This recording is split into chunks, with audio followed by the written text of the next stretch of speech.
আসসালামু আলাইকুম। এই মুহূর্তে আমি আছি পঞ্চগড় সরকারি টেকনিক্যাল স্কুল কলেজে। এখানে আজকে স্কিল কম্পিটিশন। তো এখানে আমাদের কলেজের 4টা ডিপার্টমেন্টই অংশগ্রহণ করেছে।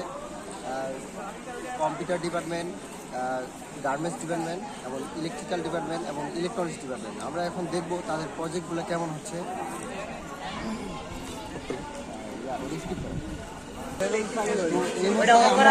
ইলেকট্রনিক্স ডিপার্টমেন্টের যে স্কিল কম্পিটিশন হচ্ছে এখানে আছে আমরা। তো আমরা এখন একজন প্রজেক্ট তৈরি করছি, আমরা এখন তার সাক্ষাৎকার নেব। তুমি কি তৈরি করতেছো? আমি এখানে তৈরি করছি যে ইমার্জেন্সি চার্জার লাইট সার্কিট। হ্যাঁ জি, সে ইমার্জেন্সি চার্জার লাইট তৈরি করছে।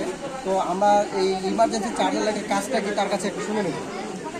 ইমার্জেন্সি চার্জার লাইটের কাজ হচ্ছে এটি আমাদের বাসায় যেমন এটি এসি সাপ্লাই থাকলেও এই বাল্বটা জ্বলবে এবং যদি আমাদের এসি সাপ্লাই চলে যায় বিদ্যুৎ চলে যায় তবুও আমাদের এই বাল্ব কথাটা হচ্ছে যে ইমার্জেন্সি চার্জার লাইট মানে সে বানাইছে, সে তৈরি করছে।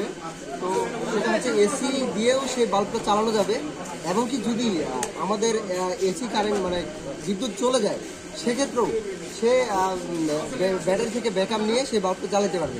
এটা হচ্ছে তার মূল লক্ষ্য, মানে হচ্ছে ইমার্জেন্সি চার্জার লাইট, সেজন্য সেটার নাম দিয়েছে। জি, তোমাকে অসংখ্য ধন্যবাদ। তোমার প্রজেক্টটি আমাদের খুব পছন্দ হয়েছে। জি ঠিক আছে।